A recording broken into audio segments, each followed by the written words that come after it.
जी बिस्मिल्लाहिर्रहमानिर्रहीम। आप देख रहे हैं उमर हयात ख़ान का ऑफिशियल यूट्यूब चैनल और मैं उमर हयात ख़ान आपसे मुखातिब हूं। और नाज़रीन, आज हम बात करेंगे चेयरमैन सेनेट के इलेक्शन के हवाले से। और चेयरमैन सेनेट का आज का जो मार्का है वो हुकूमती इत्तेहाद ने मार लिया है।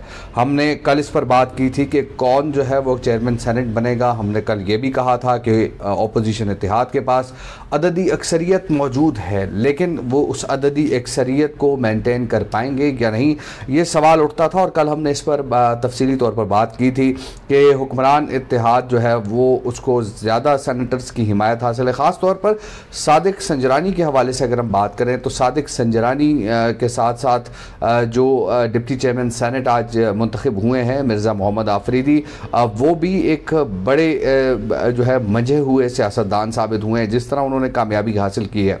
हम ये देख रहे हैं कि आज हुकूमती इत्तेहाद ने पिछाड़ दिया अपोजिशन इत्तेहाद को। पीडीएम जो बड़े ज़ोर व शोर से हुकूमत के ख़िलाफ़ जो है वो तहरीक चला रही थी, अब उनका वो ज़ोर हमें टूटता हुआ नज़र आ रहा है कि जिस तरह हमने देखा कि 3 मार्च को यूसुफ रज़ा गिलानी हफीज़ शेख के मुकाबले में सेनेटर मुंतखब हुए और 7 वोट जो है वो वज़ीर ख़जाना अब्दुल हफीज़ शेख के मुस्तरद हुए। और आज उसी तरह 7 वोट साबिक़ वज़ीर आज़म यूसुफ रज़ा गिलानी के जो है वो चेयरमैन सेनेट के इलेक्शन में मुस्तरद हुए।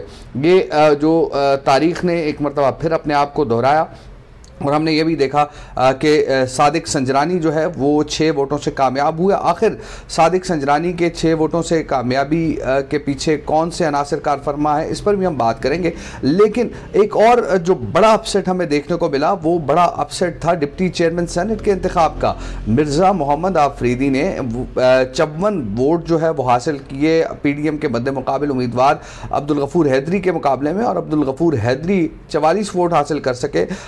चेयरमैन सेनेट जो सादिक संजरानी और यूसुफ रज़ा गिलानी के दरमियान 6 वोटों का फ़र्क नज़र आया, लेकिन यहाँ हमें 10 वोटों का फ़र्क नज़र आया। और पीडीएम के जो वोट्स थे 51 से 44 रह गए। और इसके साथ साथ हमने ये भी देखा कि जो पीडीएम के वोट्स थे वो मिर्ज़ा मोहम्मद आफरीदी को पड़े और पूरे के पूरे पड़े। ये भी हमने देखा कि ऐवान में थोड़ा बहुत तलखी का माहौल भी सामने आया। आज सुबह जब पीडीएम के 2 सेनेटर मुसद्दिक मलिक और मुस्तफ़ा नवाज़ खोखर ने सेनेट के ऐवान में जो पोलिंग बूथ के ऊपर कुछ नस्ब कैमरे उनका सुराग लगाया और वो कैमरे जो है वो मीडिया के सामने लाए, उनको दिखाए। लेकिन अब देखना यह है कि कैमरों की तनसीब किसने की। हुकूमत जो है वो अपोजिशन पर इल्ज़ाम लगा रही है और जो अपोजिशन है वो हुकूमत पर जो है वो इल्ज़ाम लगा रही है। लेकिन अब इस पर जो तहकीकात के ऑर्डर्स हो चुके हैं, इन तहकीकात के बाद पता चलेगा कि इन कैमरों की तनसीब में कौन मुलव्वस है।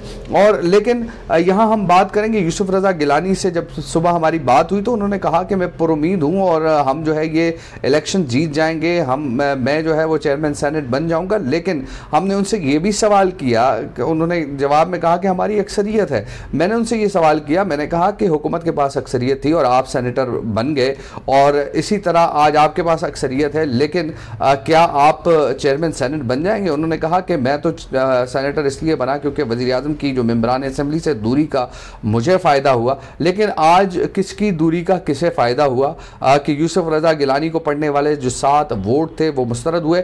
नाजरीन, ये एक बहुत बड़ा पाकिस्तानी सियासत का अलमिया है जो हमने देखा कि 7 वोट जब 3 मार्च को रिजेक्ट हुए और उस पर पीडीएम ने बड़ी एक सियासत की, लेकिन आज पीडीएम के अपने 7 वोट रिजेक्ट हुए। और ऐवान बाला के जो अरकान हैं उनके बारे में ये कहा जाता है कि वो ऐवान ज़ेनी के अरकान से ज़्यादा पढ़े लिखे हैं, ज़्यादा समझदार हैं, टेक्नोक्रेट टाइप के लोग हैं। लेकिन यहाँ हमने देखा कि आज इनके भी 7 वोट रिजेक्ट हुए और आज पीडीएम इत्तेहाद को शदीद धचका लगा है। और इस धचके पर थोड़ा बहुत हमें नज़र आया कि नून लीग ने काफ़ी इंजॉय किया। नून लीग के तलाल चौधरी ने आज ट्वीट किया और उस ट्वीट में उन्होंने ये कहा कि बिलावल साहब, अब आपको पता चला कि कौन कितना न्यूट्रल है। तो इस पर बिलावल भुट्टो ने अपनी प्रेस कॉन्फ्रेंस में ये बात की। उन्होंने कहा कि तलाल चौधरी कौन से वाले, वो तंजीम साजी वाले।